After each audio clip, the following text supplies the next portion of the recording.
आप देख रहे हैं खबरों, तबसरों और तज्जियात पर मबनी पाकिस्तान का सबसे मोतबर न्यूज शो दुनिया, कामरान खान के साथ।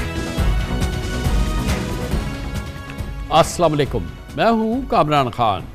सुप्रीम कोर्ट ऑफ पाकिस्तान ने आज से मुल्क के जुडिशल सिस्टम के लिए इंसाफ और एहतसाब के तारीखी अशखुद नोटिस की समाअत का आगाज़ किया है। चीफ जस्टिस काजी फाइज ईसा की सरबराही में 7 रुकनी लार्जर बेंच ने इस्लामाबाद हाई कोर्ट के 6 जजेस की शिकायती खत पर सो मोटो नोटिस की आज पहली समाअत की, जिसमें उन्होंने अदालती उमूर में हसास इदारों की मुबैना मुदाखलत और दबाव के इल्ज़ामात आयद किए। चीफ जस्टिस काजी फाइज ईसा की सरबराही में लार्जर बेंच ने तकरीबन 1.5 घंटे तक समाअत की। कोर्ट नंबर 1 से अदालती कार्रवाई बराह रास्त तमाम चैनल्स ने लम्हा बलहमा दिखाई। बेंच में शामिल सीनियर जज जनाब जस्टिस मंसूर अली शाह, जस्टिस जमाल मंदुखेल और जस्टिस अतर मिनल्लाह ने अहम और दूर रद्द रिमार्क्स दिए, जबकि जस्टिस याहिया आफरीदी, जस्टिस मुसर्रत हिलाली और जस्टिस नईम अख्तर अफगान ने अटॉर्नी जनरल मंसूर आवान के दलाइल और जज साहबान से मुकालमे का गौर से मुशाहिदा किया। आज चीफ जस्टिस जनाब काजी फाइज ईसा ने निस्बतन धीमे लहजे में केस की समाअत की, लेकिन उन्होंने वाशगाफ अंदाज में मुतनब्बे किया कि वकला हों या सोशल मीडिया की वबा हो, वो किसी का प्रेशर बर्दाश्त नहीं करेंगे। आज पाकिस्तान के करोड़ों अवाम ने अपनी टीवी स्क्रीन्स पर आला अदलिया की तारीखी आजमाइश का मुशाहिदा किया। चीफ जस्टिस जनाब काजी फाइज ईसा ने इस्लामाबाद हाई कोर्ट के जजेस के शिकायती खत पर बरखरफ्तारी से अदालती रद्द-ए-अमल को भी अपने रिमार्क्स में शामिल किया। जनाब जस्टिस काजी फाइज ईसा ने इस्लामाबाद हाई कोर्ट के तमाम जजेस से तवील मीटिंग, फुल कोर्ट इजलास की फौरी तलबी और जजेस के मशवरे से वज़ीर आज़म शहबाज शरीफ से मुलाकात और इंक्वायरी कमीशन के TORs के लिए अदालती हिदायत का भी अहाता किया। बेशक बहुत ही ज़बरदस्त इंस्टीट्यूशनल रिस्पॉन्स था और आज 7 रुकनी लार्जर बेंच में शामिल जजेस के रिमार्क्स से आज ये तासुर भी सामने आ रहा था कि 6 जजेस के शिकायती ख़त के मामले पर सुप्रीम कोर्ट के चीफ जस्टिस काजी फाइज ईसा और मौजूद जज साहिबान के दरमियान बादी नज़र में फ़िक्री इख्तलाफ और नज़रियाती तकसीम बहरहाल मौजूद है। चीफ जस्टिस काजी फाइज ईसा ने इंक्वायरी कमीशन की तश्कील पर सुप्रीम कोर्ट बार के सदर शहजाद शौकत की राय की तायद की, जबकि जस्टिस अतर मिनल्लाह ने इससे एलानिया इख्तलाफ किया। जस्टिस मंसूर अली शाह, जस्टिस जमाल मंदुखेल और जस्टिस अतर मिनल्लाह ने अदालती उमूर में एग्जीक्यूटिव की मुबैना मुदाखलत पर बहुत तीखे सवालात उठाए। आज एक मौके पर सुप्रीम कोर्ट के सीनियर तरीन जज जनाब जस्टिस मंसूर अली शाह ने कहा कि एक अरसे से मातहत अदलिया के जज से लेकर आला अदलिया के जजेस को इस सूरत हाल का सामना है। जस्टिस मंसूर अली शाह ने रिमार्क्स दिए कि इदारों की मुबैना मुदाखलत रोकने और अदलिया की आज़ादी के लिए हमें कुछ ऐसा करना होगा और ये सिलसिला अब हमेशा के लिए ख़त्म होना होगा। आज अदालती कार्रवाई मुकम्मल करके समाअत 29 अप्रैल तक मुलतवी करते हुए चीफ जस्टिस काजी फाइज ईसा ने रिमार्क्स दिए कि इस मामले पर फुल कोर्ट ना बनाने की वजह जजेस की अदम दस्तियाबी थी। कुछ जजेस लाहौर और कुछ कराची में थे। उन्होंने इंदिया दिया कि मुमकिन है कि आइंदा समाअत पर वह खुद नोटिस की समाअत के लिए फुल कोर्ट बना दें।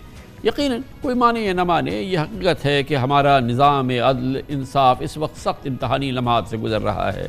कल इस्लामाबाद हाई कोर्ट की चीफ जस्टिस समेत तमाम जज साहिबान को मुबैना एंथ्रैक्स भरे मशकूक खतूत मौसूल हुए। आज इस्लामाबाद हाई कोर्ट में साइफर केस की समाअत के दौरान DIG ऑपरेशन शहजाद बुखारी ने इंकशाफ किया कि कल सुप्रीम कोर्ट के 4 जजेस को भी ऐसे ही खतूत मौसूल हुए थे। आज ये खबर सामने आई कि लाहौर हाई कोर्ट के 4 जजेस जस्टिस शुजात अली खान, जस्टिस शाहिद बिलाल और जस्टिस आबिद अजीज शेख, जस्टिस आलिया नीलम को भी धमकी आवेज़ खतूत मौसूल हुए हैं। बहुत ही गंभीर सूरत हाल है। इस पे आज की जो अदालती कार्रवाई हुई है, अदालती माहौल सुप्रीम कोर्ट ऑफ पाकिस्तान के में यकीनन एक तारीख़ी लम्हात थे जो आज हमने देखे। इस मौजू में बात करते हैं। सुप्रीम कोर्ट ऑफ पाकिस्तान में मौजूद थे पाकिस्तान में अदालती उमूर के मुतास सीनियर सहाफ़ी हसनात मलिक के बहुत बहुत शुक्रिया। हसनात मलिक साहब, बहुत ही आज इंटेंस, बड़ी इंटरेस्टिंग आज की समाअत हुई है। बज़ाहिर ऐसा लगा कि अटॉर्नी जनरल जो हुकूमती मौक़िफ़ पेश कर रहे थे उनकी कोई बहुत ज़्यादा उस लिहाज से उनके लिए कोई बहुत ज़्यादा सिंपैथी नहीं थी। हुकूमत का कोई केस इतना मजबूत नहीं था जिससे वो पेश कर सके। डेफिनेटली जो चीफ जस्टिस थे वो मिडल ऑफ द रोड, उन्होंने अपनी जो जिस तरह से उन्होंने कार्रवाई को लीड किया, अपने आप को रखा। और मगर चीफ जस्टिस साहब के बस ज़्यादा वक्त ये सर्फ हुआ कि वो उस रिस्पॉन्स को डिफेंड करें जो उन्होंने इस गैर मामूली ख़त के जवाब में सुप्रीम कोर्ट ने किया। जी कमरान साहब, बिल्कुल इसमें हम देखें तो तकसीम भी नज़र आई। चीफ जस्टिस काजी फाइसा इस मामले में उनकी अप्रोच ज़रा डिफरेंट है। दूसरे जजेस जो हैं वो इस मामले को डिफरेंट तरीके से हैंडल करना चाह रहे हैं। वो चाहते हैं कि माजी को छोड़ें, फ्यूचर के लिए कोई चीज़ें ले डाउन करें। चीफ जस्टिस काजी फाइसा ने एक तो अपनी पोजीशन जो है वो 1 घंटा उसमें उन्होंने उस पर वजाहतें दी कि वो किस वजह से उन्होंने ये मामला सोमोटो नहीं लिया। फिर वो उन्होंने ये भी कहा कि तसद्दुक़ हुसैन जिलानी साहब पे दबाव था, हालांकि वो जिलानी साहब तो ख़ुद उन्होंने तो कुछ और बात की थी।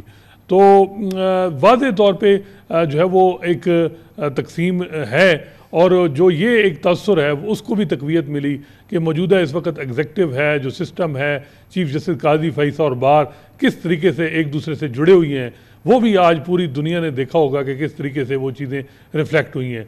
बाकी जो जैसे मंसूर अली शाह और जैसे अतर मिनल्ला, जैसे जमाल मंदोखेल, इवन जैसे नईम अफगान, उनका पॉइंट ऑफ व्यू ज़रा डिफरेंट था। इसी वजह से आज आपने देखा होगा कि रिटन आर्डर वहीं डिक्टेट नहीं कराया गया। अब जो आर्डर जारी होगा वो इम्पॉर्टेंट होगा, उसमें कौन सी बात होगी वो असल चीज़ होगी कि क्या जो चीफ जस्टिस काजी फाइसा बात कर रहे हैं वो होगी, या दूसरी जो दूसरे जजेस कर रहे हैं मेजॉरिटी में थे वो कि वो उनकी बात जो है वो रिटन आर्डर में होगी।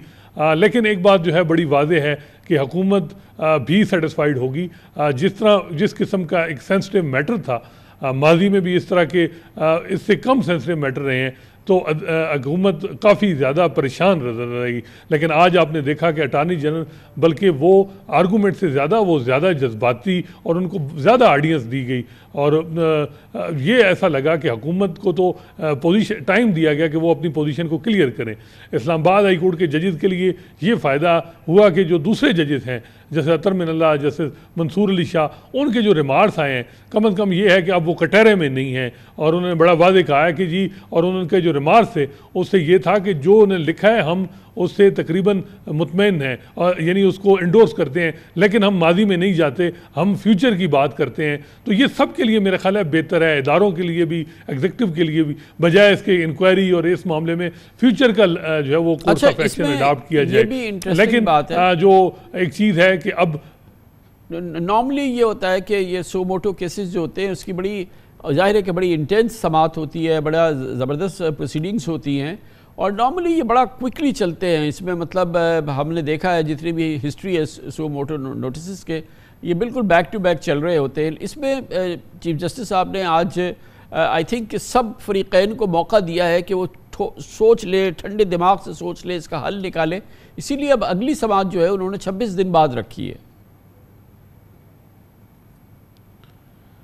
जी बिल्कुल। एक तो उन्होंने कहा कि उनकी मसरूफियात हैं, एक हफ़्ता उन्होंने कराची जाना है, फिर एक हफ़्ता लाहौर जाना है। लेकिन ये जो अभी तहरीरी आर्डर आएगा, जिस तरह जैसे सैयद मंसूर अली शाह कह रहे थे, और जैसे मंसूर अली जस्टिस अतर मिनल्ला के भी रिमार्क्स थे, अगर वो चीज़ें आर्डर में आ गई तो मेरा ख्याल है कि एक इंस्टीट्यूशनल रिस्पांस तो आ जाएगा, और वो जो डेटरेंस मेंटेन करना चाह रहे हैं वो तो बन जाएगा। लेकिन सीधी बात है, जो जिस तरह चीफ जस्टिस काजी फैसा इस मामले को लेके जा रहे थे, उसमें तो हुकूमती अहदेदारों से जो बात हुई वो बहुत खुश हैं, और कि जी इसी तरह चीज़ें जाएँ। इंक्वायरी की तरफ जो है वो जजेस नहीं चाहते कि हमारे जजेस इस कटहरे में आए। इंक्वायरी तो काजी फैसा जो है, इंक्वायरी तो जो कंप्लेनेंट जजेस हैं या जिन्होंने कि ये ख़त लिखा वो भी नहीं चाहते, वो तो गाइडेंस चाहते हैं, वो तो जुडिशल कन्वेंशन चाहते थे। उन्होंने तो कहीं इसकी इंक्वायरी की बात ही नहीं की है। वो ख़ुद भी एक फॉरवर्ड लुकिंग, इन जजेस साहिबान की भी जो इस्लामाबाद हाई कोर्ट के थे, उनकी अप्रोच भी बड़ी फॉरवर्ड लुकिंग थी। जी बिल्कुल। लेकिन अब देखना है कि क्या अभी भी बड़े important matter, political sensitive matter आने हैं, हाई कोर्ट में आने हैं, सुप्रीम कोर्ट में आने हैं। आज ये भी आपने देखा कि सुप्रीम कोर्ट के जजेस ने ये कंसर्न शो की है कि 9 मई में मुलविस 5 मुल्ज़मान को जो है वो ज़मानतें दी गई, फिर उन्हें MPO के तहत गिरफ्तार कर लिया गया। ये पहली दफ़ा सुप्रीम कोर्ट ने भी कहा कि हमारे आर्डर को किस तरह सीरियस लिया जा रहा है। लेकिन चीफ जस्टिस जो है काजी फाइसा वो उस पर खामोश रहे। तो वो वाज़े तौर पर अब जो ये तकसीम है, गो कि अभी ये याद रखें कि ये जो 7 जजेस हैं ये वो जजेस नहीं हैं कि जिनमें से आप कह सकते हैं कि उमर अता बंदयाल के कैंप से भी कोई जज हैं। ये वो जजेस हैं जो माजी में अब तक जस्टिस काजी फैसा के साथ खड़े हैं। पहली दफ़ा इनमें भी नज़रियाती इख्तलाफ नज़र आया है। तो अगर वो जजेस आ गए, उन्होंने भी बड़े खुल के फुल कोर्ट में कहा, और अगर जो फुल कोर्ट मीटिंग हुई और फुल कोर्ट जब ये प्रोसीडिंग होगी जुडिशल साइड में, तो मेरा ख्याल है और चीज़ें ज़्यादा खुल के नजर आएंगी। लेकिन इस इंस्टीट्यूशन में हम देखते हैं कि चीफ जस्टिस बहुत ज़्यादा मैटर करते हैं। चीफ जस्टिस को बहुत से एडवांटेजेस हासिल हैं, और इस चीज़ का हम देखते हैं कि चाहे वो इस्लामाबाद हाई कोर्ट के चीफ जस्टिस हों या मौजूदा चीफ जस्टिस हों, उनकी जो अप्रोच है वो मौजूदा हुकूमत को बहुत ज़्यादा सूट करती है। उसकी वजह क्या है, ये आने वाले दिनों में चीज़ें जो है वो पता चल जाएंगी कि क्या वो समझते हैं कि एग्जीक्यूटिव जो है कि माजी में जिस तरह चीफ जस्टिस साहिबान करते रहे वो ठीक नहीं था मुल्क के लिए, और हमें जो है वो इदारों को साथ ले इसी तरह चलना चाहिए, या कोई और वजूहात हैं। तो ये जो है वो चीज़ें मेरा ख्याल है कि चंद दिनों में या चंद महीनों में मज़ीद क्लियर हो जाएंगी। बहुत शुक्रिया असनात मलिक हमारे साथ मौजूद थे। इस मौजू पे अब माहिर आइन कानून क्या कहते हैं, अदालती राय क्या हो सकती है, आइन हमारा इस सिलसिले में क्या कहता है। ज़ाहिर है कि बहुत ही हसास मौजू है और बहुत ही ज़बरदस्त समात है जिसको बराह रास्त पूरी कौम देख रही है। हर लिहाज से एक तारीख़ है जो कि हम अपने सामने देख रहे हैं बनते हुए, या उस हवाले से उसमें अगर कोई तब्दीली आ रही है तो उसको देख रहे हैं। इस मौजू में बात करने के लिए हमारे साथ अब हैं मुमताज़ सीनियर माहिर कानूनदान जनाब सलमान अकरम राजा। बहुत बहुत शुक्रिया बैरिस्टर साहब, आपने हमें ज्वाइन किया है, मजमूई तौर पे आपकी राय किया है। हर लिहाज से एक तारीख़ी केस है, उसको बहुत ही उम्दा तरीके से अब तक सुप्रीम कोर्ट ने डील किया है। पहले तो ज़ाहिर है कि चीफ जस्टिस साहब ने जो शिकायती जजेस थे उनसे मुलाकात की, और chief justice Islamabad high court उसमें शामिल रहे, फिर उन्होंने फुल कोर्ट किया, फिर उन्होंने प्राइम मिनिस्टर से मुलाकात की, फिर उन्होंने फुल कोर्ट किया, और अब ये एक बड़ी अच्छी उन्होंने बेंच तश्कील दे दी है। और आज उन्होंने इंदिया दिया है कि अब शायद वो आगे चल के एक मज़ीद फुल कोर्ट बना दे इसको कंक्लूड करने के लिए। ओवरऑल आपका क्या व्यू है इस पर, और ख़ास तौर पे आज जो इम्पोर्टेंट समात थी उससे आपका क्या नतीजा निकालते हैं? जी बहुत शुक्रिया। मैं समझता हूँ अब मामलात जो हैं सही समत में चल पड़े हैं। जो कमीशन वाली बात थी वो एक गलत कदम था। अब हम समझते हैं कि फुल कोर्ट में तमाम मामलात खुलकर सामने आएंगे। जो मुख्तलिफ नज़रियात हैं आपने आज बताया, उसको हमने देखा कि जज साहिबान में भी मुख्तलिफ ज़ाविया नज़र हैं कि इस मामले को कैसे देखना चाहिए। एक नज़रिया ये था कि हम इन जज साहिबान की जो बात है उसकी तफ्तीश कराएं, यानी कि इनको झूठा या सच्चा साबित करें, और उसके बाद देखें कि हमने क्या करना है, किसी के हवाले से कोई मुकदमा कायम करना है या नहीं करना। मेरी नज़र में ये मकसद नहीं था इस्लामाबाद हाई कोर्ट के 6 जज साहिबान का कि उन्हें कटहरे में डाला जाए और इंक्वायरी कमीशन उनसे गवाही और शहादत तलब करे। उन्होंने बतौर जज 6 जज साहिबान ने एक बात कर दी, वो ज़िंदगी और मौत के रोज़ फैसले करते हैं, उनसे मोतबर पाकिस्तान में कोई नहीं है। उन्होंने कहा ये हो रहा है और आगे अब हमें क्या करना है। उन्होंने आगे की बात की थी कि हमें बतौर इदारा, बतौर अदलिया और पाकिस्तान की तमाम अदलिया को इस सूरत हाल से कैसे नबर्द आजमा होना है, ये उनका तकाजा था। और इसलिए उन्होंने कहा कि कन्वेंशन बुलाया जाए और सुप्रीम कोर्ट या सुप्रीम जुडिशल काउंसिल जो है वो रहनुमाई करे। ये था वो इंस्टीट्यूशनल रिस्पांस जिसकी उन्होंने तवक्को की थी। देखिए, एक इंस्टीट्यूशनल रिस्पांस ये था कि एक मीटिंग हुई, दूसरी मीटिंग हुई, वज़ीर आज़म से मिले और एक कमीशन बना दिया जो किसी बंद कमरे में कोई कार्रवाई करेगा। मेरी नज़र में ये वो रिस्पांस नहीं था जिसकी तवक्को इन 6 जज साहिबान को थी और मुल्क के बहुत बड़े तबके को थी, माशरे में भी और वकला में भी। इसीलिए एक तकाजा हुआ कि इस मामले को आप अदालत में लाइए। जिस किस्म के इल्ज़ामात लगे हैं, जो सूरत हाल है, जो सब जानते हैं, जस्टिस मंसूर अली शाह ने भी आज उसका जिक्र किया, जस्टिस अतर मिनल्ला ने भी किया। ये कुछ छुपी हुई बात नहीं थी कि अदलिया पर हमारी मुसलसल दबाव है, मुसलसल एक ख़ास नौइयत के फ़ैसले लेने के लिए हर दौर में दबाव डाला गया। व्हाट्सएप कॉल्स हों, वो लोगों के रिश्तेदारों की वीडियोज़ हों, उनको उठाया जाना हो, ऑडियो रिकॉर्डिंग्स हों, ये सब कुछ हो रहा है और ये आला तरीन सतह पे हो रहा है। लिहाजा अब हमने ये फ़ैसला करना है कि क्या इस मुल्क की अदलिया इसी तरह कायम करेगी, क्या हमारे आइन की जो साख मजरू हुई है इस तमाम अमल से वो इसी तरह रहेगी, या हमने आगे बढ़कर बतौर इदारा, बतौर अदलिया एक इंदिया देना है दूसरे तमाम इदारों को कि यह बात काबिल कबूल नहीं है। अब ये मज़ीद इसमें हमें लग रहा है कि एक्सटेंडेड मज़ीद इंशाल्लाह क्रेडिबिलिटी आएगी, क्योंकि चीफ जस्टिस साहब ने इंदिया दिया है कि वो फुल कोर्ट शायद बनाए, और अब तक अभी इसलिए नहीं बनाया था कि जज साहिबान दस्तयाब नहीं थे। You think it's even better option कि एक फुल कोर्ट बन जाए, इसको देखे, और फिर जिस तरफ आपने निशानदेही की, जस्टिस मंसूर अली शाह साहब ने की, जस्टिस बंदुखेल साहब ने की, जस्टिस अतर मिनल्ला साहब ने की, कि हम इसका कोई हल निकालना चाहते हैं तो एक फुल कोर्ट निकाले तो ज़्यादा बेहतर है ना। बिल्कुल जी, देखिए तमाम इदारा जो है, पूरा सुप्रीम कोर्ट अगर एक बात करता है तो उसका बहुत वज़न होता है। बाकी इदारों को भी एक तरह से तंबीह होती है कि भाई ये अब ऐसे मामला आइंदा नहीं चलेगा। देखिए यहाँ मकसद ये नहीं है कि किसी एक वाक़े की तफ्तीश की जाए और उस वाक़े से मुंसलिक किसी शख्स को सज़ा दी जाए, ये वो मामला नहीं है। यहाँ एक तसलसल है, एक तनाव का, एक दबाव का। उस तसलसल को हमने ख़त्म करना है ताकि हमारी अदलिया आज़ाद हो। हमने बहुत मुकदमे लड़े, अल जिहाद ट्रस्ट लड़ा, उसके बाद क्या क्या मुकदमे नहीं हुए जिनको हमने तारीख साज कहा और हमने कहा अब अदलिया आज़ाद हो गई। 18वीं तरमीम में हमने आइन साजी की और हमने कहा अब अदलिया आज़ाद हो गई। लेकिन अब जो बात सामने आई है पिछले कई सालों के हवाले से, वो ये है कि अदलिया नहीं हुई आज़ाद। अगर अदलिया की अगर आप रिकॉर्डिंग करते हैं, वीडियो कैमरे आप उनके बेडरूम्स में लगाते हैं, उनको अगर आप फ़ोन करके या बिलमुशाफा मिल के उनको डराते धमकाते हैं, उनके रिश्तेदारों को उठा लेते हैं, तो दुनिया की कोई अदलिया इस किस्म के हालात से दो चार नहीं हुआ करती और ऐसी अदलिया आज़ादी में, आज़ादाना माहौल में आज़ाद फ़ैसले नहीं कर सकती। तो ये है वो मामला जिसका आइंदा के लिए हमने सद्देबाब करना है, तदारुक करना है, पीछे नहीं देखना। पीछे जो हुआ वो बहुत बुरा हुआ, वो हम सब जानते हैं कि क्या होता रहा है। अब हमने कोई वो तरीका निकालना है जिससे ये आइंदा ना हो, और अगर हो तो एकदम बात सामने आ जाए और पूरा इदारा, पूरी अदलिया जो है जुबान होकर खड़ी हो। इस समाअत के दौरान क्या इस्लामाबाद हाई कोर्ट के जो जजेस हैं, जो कि इस मामले के सबसे बड़े फरीक हैं, उनको भी अदालत सुनेगी या उन्हें सुनना चाहिए? बहरहाल ये एक इम्पॉर्टेंट बात तो ये है कि ओपन कोर्ट समाअत कर रहे हैं इसको चीफ जस्टिस साहब, और पूरी कौम देख रही है। ये भी बहुत ही ज़बरदस्त बात है, इससे पहले कभी ऐसी कोई मिसाल नहीं है। और तो ये फरमाइएगा कि जो जजेस हैं जिन्होंने कि ये जो फरीक हैं इसमें, उनको भी सुनेगी क्या अदालत? देखिए सुन सकती है, मेरी नज़र में वो अब फरीक नहीं है, वो एक तरह से विसल ब्लोअर थे। उन्होंने बता दिया जो हम सब जानते थे, लेकिन उन्होंने उसकी गवाही दे दी कि हमारे साथ ये हुआ है।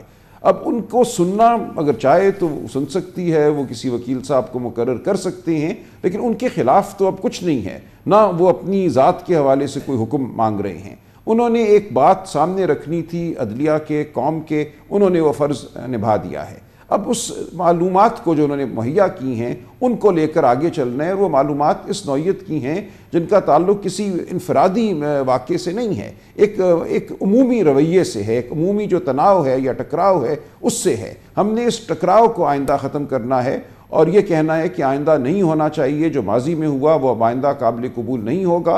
चीफ़ जस्टिस साहब के हवाले से भी 6 जज साहिबान ने बात की कि उनके जो चीफ़ जस्टिस हैं इस्लामाबाद हाई कोर्ट के, बारहा उनको इतला दी गई कि ये मामलात हो रहे हैं, डिस्ट्रिक्ट जुडिशरी के लेवल पे भी हो रहे हैं, हाई कोर्ट के लेवल पे भी हो रहे हैं, लेकिन वहाँ खामोशी रही। आइंदा के लिए हमें ये फैसला करना है कि कोई सरबराह आई है खामोश नहीं रहेगा। साहब ये फरमाइएगा, एक दलील ये है कि ये ऑल पावरफुल अल्हम्दुलिल्लाह इस्लामाबाद हाई कोर्ट के जजेस थे, अगर इस किस्म की चीज़ थी तो इन्हें खुद कार्रवाई करनी चाहिए थी। वो एम्पावर्ड हैं, उनके पास इख्तियार है, तो उन्होंने क्यों ना की? इस दलील के जवाब में आप क्या कहेंगे?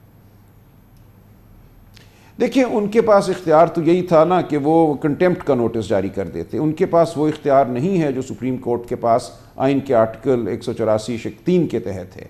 ये वो इख्तियार है जो सुओ मोटो भी है, जो इंक्विजिटोरियल भी है।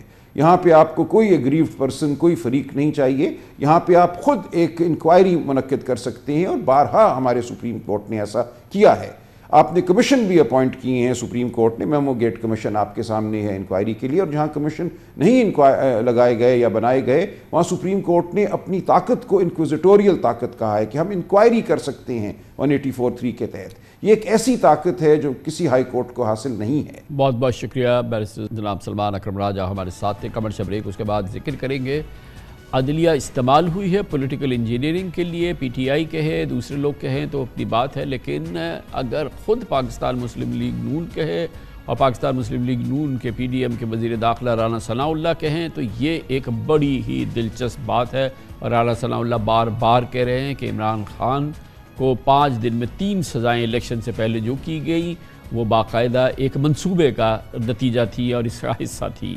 इसकी बात करते हैं छोटे से वक्फे के बाद। Welcome back. पाकिस्तान की सियासत के रंग ढंग ही कुछ अलग है। 2018 के इंतखाबात में मुख्तदर हलकों का दस्त शफ़क़त तहरीक इंसाफ पर था, तो 2023 में ये एजाज़ नून लीग ने हासिल कर लिया। लेकिन इसके बावजूद नून लीग इंतखाबात में बुरी कारकर्दगी की वजह अब अदालती इंजीनियरिंग को करार दे रही है। बड़ी दिलचस्प सूरत हाल है। नून लीग के सीनियर रहनुमा और साबिक वज़ीर दाखिला राना सनाउल्लाह अदालतों की जानिब से इंतखाबात से कबल इमरान खान को 5 रोज़ में 3 सजाएं दिए जाने को एक सोचा समझा मंसूबा करार दे रहे हैं। गोया कि अगर अदालती इंजीनियरिंग हुई और इमरान खान को मेरिट पे नहीं, इस इंजीनियरिंग के नतीजे में सज़ा हुई है, तो इसका इजहार और इसका इंकशाफ अब पाकिस्तान मुस्लिम लीग नून से आ रहा है। राना सना के मुताबिक इन अदालती फैसलों से दरअसल नून लीग को नुकसान और इमरान खान को हमदर्दी का वोट मिला। मुस्लिम लीग नून के सीनियर रहनुमाओं जावेद लतीफ़ और राना सनाउल्लाह के मुताबिक पस पर्दा अब भी इमरान खान के लिए राह हमवार की जा रही है। 8 फरवरी के इलेक्शन में PTI को बतौर पार्टी हिस्सा न लेने दिया गया। अदालती फैसले की बुनियाद पर बल्ले का निशान छीना गया। इंतखाबी मुहिम और जलसे जुलूस नहीं करने दिए। हत्ता कि इंतखाबात से एक हफ्ते कबल बानी PTI को 3 मुख्तलिफ केसेस में मजबूरी तौर पर 31 साल कैद की सज़ा सुनाई गई। 30 जनवरी को साइफर केस में इमरान खान और शाह महमूद कुरैशी को 10 साल कैद सुनाई गई। अगले रोज़ तो शाखाना रेफरेंस में इमरान खान उनकी अहलिया बुशरा बीबी को 14 बरस सज़ा सुनाई गई। और सिर्फ 5 रोज़ कबल, यानी कि इलेक्शन से 5 रोज़ कबल 3 फरवरी को दौरान इद्दत निकाह के केस में इमरान खान और उनकी अहलिया को 7 साल कैद की सज़ा सुनाई गई। कुल मिला के 31 साल की सज़ा 5 दिन में 3 मुकदमात में सुना दी गई थी। बहरहाल बहुत ही दिलचस्प बात यह है कि इमरान खान को अगर सजाई हुई है, पाकिस्तान मुस्लिम लीग नून की लीडरशिप कहती है कि ये एक इंजीनियरिंग का नतीजा है, ये मेरिट पे फैसले नहीं हुए हैं और यही वजह है कि केसेस जो हैं वो तेज़ी से ख़त्म हो रहे हैं। इस मौजूद पर बात करने के लिए हमारे साथ मौजूद है पाकिस्तान के Namvar news anchor, news analyst जनाब मोहम्मद मालिक। बहुत बहुत शुक्रिया मोहम्मद मालिक साहब। ये फरमाइएगा, बड़ी दिलचस्प सूरत हाल है। इससे पहले तो PTI कहती थी और ऑब्जर्वर्स कहते थे कि ये किस तरह से केस चलाए गए, ना इसमें कोई मेरिट है ना किसी किस्म की है, और 5 दिन में इमरान खान को 3 सजाएं दी गई। कुल मिला के 31 साल हो गए।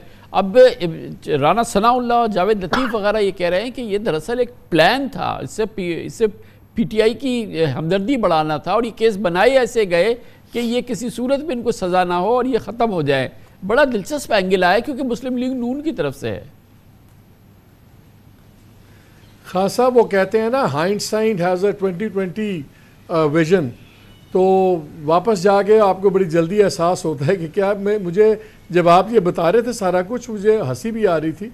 बिकॉज अगर आप उस दिन इन सब के बयानात निकालिए PMLN वाले, तो कितने सारे खुश थे और एक्साइटेड थे और इस किस्म के बयान आते थे, देखें इंसाफ हो गया है देखें जो चीज़ें। और हम लोग जब TV पे एनालिसिस करते थे, आप, मैं, बाकी दोस्त, हम कहते थे कि ये जिस तरीके से सज़ाएं सुनाई गई हैं, इसका रिएक्शन होगा, इसका बड़ा पॉलिटिकल नुकसान होगा इस अलायंस को और इमरान खान को फ़ायदा होगा। तो उस वक्त सारे कहते थे पता नहीं शायद साइड ले रहे हैं, क्या कर रहे हैं। तो ये बड़ी ऑब्वियस चीज़ है और मेरा ख्याल है वो जो 3 फैसले ऊपर नीचे आए, बिल्कुल उसका बहुत नुकसान हुआ, जिसको अंग्रेज़ी में ओवरकिल कहते हैं। लेकिन देखिए, अब ये कहना ये अब और इंटरेस्टिंग इस वक्त कहना, जब सुप्रीम कोर्ट में जो सारा सीन चल रहा है इस वक्त, जो कमीशन की बात हुई और उसमें इन अ वे गवर्नमेंट के लिए एम्बैरसिंग हो गया जब जिलानी साहब ने अपना नाम हटा लिया रिएक्शन देख के। और आज रऊफ़ हसन साहब कह रहे थे कि जी चीफ जस्टिस साहब तो बिल्कुल कोई गेम करने की कोशिश कर रहे हैं। सब कुछ असल में हो ये रहा है कि किसी को पूरी चीज़ नहीं मिल रही। जैसे अभी सस्पेंशन हुआ सेंटेंस खान साहब का, तोशा खाना वाला, तो उस पर PTI की लीगल टीम, आज गौर साहब मेरे शो में थे, तो वो कह रहे थे कि हम तो चाहते थे कि पूरा फैसला डिसीजन सेट असाइड हो, सेंटेंसेस का हमें फ़ायदा कोई नहीं है। लेकिन उस दिन ये भी बड़ा खुश थे कि देखें सेंटेंस सेट असाइड हो गया है। ये हर किसी को पूरी चीज़ नहीं मिल रही जुडिशरी से, मगर ना इसमें PTI को, ना इसमें हम PMLN ये को। देख रहे हैं कि 2 फरीक हैं जो मैं समझता हूँ कि बेपनाह नुकसान हुआ है। एक जानिब जो हमारा अदालती निज़ाम है, जैसे ये कहा गया कि ये सज़ाएं दे दी गई, तो ये अदालतों ने दी ना, ये हमारी अदालतें ही थी ना, इनको सुपरवाइज़ कर रही है इस्लामाबाद हाई कोर्ट, ऊपर सुप्रीम कोर्ट है। ये अदालतें इस तरह से मिसाल के तौर पे हाथ में खेल रही हैं। और फिर अगर ये कहा गया कि ये क्यों करी गई, किस तरीके से केस बनाए गए, किस फुलिश अंदाज से बनाए गए, तो हमारे रियासती इदारों ने जब ये केसेस बनाए तो फिर ये चीज़ सामने आई। फिर इस्लामाबाद हाई कोर्ट के जजेस कह रहे हैं कि हम पे दबाव है। तो अगर आप कुल मिला के तस्वीर देखें तो पाकिस्तान के 2 कलीदी इदारे जो हैं वो बुरी तरह से मुतासिर हुए पिछली, अगर हम 15-20 दिन के अंदर ही देखें तो। खान साहब, सबसे बड़ा मसला यहाँ कैपेसिटी क्राइसिस है, अहलियत का बड़ा सीरियस इशू है। आपको पता है अमेरिका के अंदर जब आप एक मुकदमा करती है स्टेट, अगर उसके अंदर होता है तो प्रोसिक्यूशन अपील नहीं कर सकती, सिर्फ डिफेंडेंट के पास राइट होता है फैसले के खिलाफ अपील करने का। इसलिए वहाँ केस पे बहुत मेहनत की जाती है, बिकॉज सरकार के पास, डिस्ट्रिक्ट अटॉर्नी के पास एक गोली होती है चलाने के लिए। यहाँ पे होता है अच्छा जी बाद में अपील कर लेंगे, सब कुछ कर लेंगे। एक तो नालायकी है, और दूसरा जैसे आपने बड़ा इंपॉर्टेंट एक बात टच की कि सिलसिला अदालतों का अभी तक चल रहा है। फॉर एग्जांपल, छोटी सी एग्जांपल, ये जो मिलिट्री कोर्ट्स वाला केस चल रहा है, उसमें उसने सुप्रीम कोर्ट ने क्या लाइन ली कि अच्छा ऐसे करते हैं कि जो लोग बरी हो रहे हैं उनके आप फैसले सुना दें, ताकि लोग ईद से पहले घरों को चले जाएं, हमें बताएं कितने लोग बरी हो रहे हैं। भाई जब आप ये भी बात मानते हैं, चाहे इंसानी हमदर्दी कह लें, जो मर्जी कह लें, तो आप ये नहीं रियलाइज़ करते कि जिसको बरी करने का इख्तियार है फिर उसको सज़ा देने का इख्तियार भी है। तो आप टैसिटली मान रहे हैं फैसला देने से पहले ही कि मिलिट्री कोर्ट्स की लेजिटिमेसी है। हमारी तो कोर्ट्स भी I think we have a serious capacity issue. अब आप ये देख लीजिए जो आज मसला चल रहा है, जो फुल कोर्ट बैठी और आज जो सामने चीज़ें सामने आई, तो चीफ जस्टिस साहब ने खुद बताया कि मैंने बुलाया प्राइम मिनिस्टर को, हमने उनको नाम दिए दोनों, हम कमीशन पे एग्री किए, और फिर जब रिएक्शन आया मीडिया में दूसरा कि यार कोर्ट क्यों नहीं इसको लीड कर रही, तो सडनली उसको सुओ मोटो बना दिया। जब पाकिस्तान की हाईएस्ट अदालत अगर ये देख के फैसले करेगी कि सोशल मीडिया क्या कह रहा है या मीडिया क्या कह रहा है और पॉइंट ऑफ लॉ पे नहीं करेगी, तो फिर क्या गिला करना नैब के प्रोसिक्यूटर का या दूसरे FIA के लोगों का। ये हमारे मुल्क का असल मसला ना करप्शन है, हमारा मसला ये मुनाफकत नहीं है, सबसे बड़ा अहलियत कैपेसिटी क्राइसिस है, और ये सारे निज़ाम को डुबो रहा है। कुछ इतनी बड़ा क्राइसिस है, इतनी बड़ी, इतनी एम्बैरेसिंग सिचुएशन है अदलिया के लिए, इदारों के लिए, इस कदर एम्बैरेसिंग। फिर पब्लिक इमेज आप देखें किस बुरी तरह से सिंक कर रहा है। ये हमारी रियासत के कलीदी सतून है। क्या इससे कुछ आपको लगता है, उम्मीद है कि कुछ बेहतर सूरत हाल निकल आए, कुछ हालात में बेहतरी आए, अदालती निज़ाम में, निज़ाम इंसाफ में बेहतरी आए, इदारे कुछ अपने इंट्रोस्पेक्शन करें, कुछ है इम्कान? सर जो इस वक्त लग रहा है बड़ा मुश्किल लग रहा है। अब आप मुझे बताएं, पिछले दिनों खबर चल रही थी इस्लामाबाद से कि जी ये भी बात हो रही है कि टेनर पोस्टिंग कर दी जाए चीफ जस्टिस साहब की। मेरा ख्याल ये था कि इस पर कोई बात करेंगे, सीनियर लॉयर्स कोई कहेंगे या जजेस, या अगर कोर्ट ने नहीं भी रिस्पॉन्ड करना तो कोई फॉर्मर जस्टिस ये बात करेंगे। लेकिन वो अभी तक हवा में लटकी हुई बात कि क्या टेनर पोस्टिंग हो रही है। मेरा ख्याल था कि शायद चीफ जस्टिस साहब यही कह दें कि ऐसी बातें चल रही हैं, लेकिन अगर ये टेनर पोस्टिंग होती भी है, जिसके बहुत सी लेजिटिमेट उसके हक में दलीलें जाती हैं, तो मैं इससे बेनिफिट नहीं करूँगा, आने वाला चीफ जस्टिस होगा, ताकि कोई इंप्रेशन ना पड़े। सो आज भी आप देख रहे थे जब बात जितनी हो रही थी, सफाइयाँ दी जा रही थी। चीफ जस्टिस साहब ने कहा मैंने उस वक्त मिला, लेकिन मेरे पास एग्जीक्यूटिव पावर नहीं थी, मैं उस वक्त मिला, ये बात हुई, अब आया, मैंने 24 घंटों में मूव किया। लेकिन जो हकीकत ये है कि पहले दिन आपने अगर जुडिशल कमीशन को ऑन किया, फिर आपने उसको सो मोटो क्यों बनाया, ये एक टू एंड फ्रो ये समझ नहीं आती। अब लग रहा है कि हम दोबारा जा रहे हैं उधर एक कमीशन की तरफ। सिर्फ ये फ़र्क होगा कि एग्जीक्यूटिव के बजाय शायद फुल कोर्ट उसको अपॉइंट कर दें, ऐसी चीज़ चले। मैं वही आपको बता रहा हूँ ना, जब हम इतने टॉप हमारे लोग हैं, जब वो भी प्रॉब्लम ये आ रही है, इदारे इंस्टीट्यूशंस इंडिविजुअल्स की तरह बिहेव कर रहे हैं और इंडिविजुअल्स इंस्टीट्यूशन की तरह बिहेव कर रहे हैं। बहुत शुक्रिया, मोहम्मद मालिक हमारे साथ मौजूद थे। इसके साथ ही हमारे आज के प्रोग्राम का इख्तिताम होता है। कल आपसे फिर मुलाकात होगी इंशाअल्लाह। कल तक के लिए कामरान खान को इजाज़त। अल्लाह हाफ़िज़ नासिर।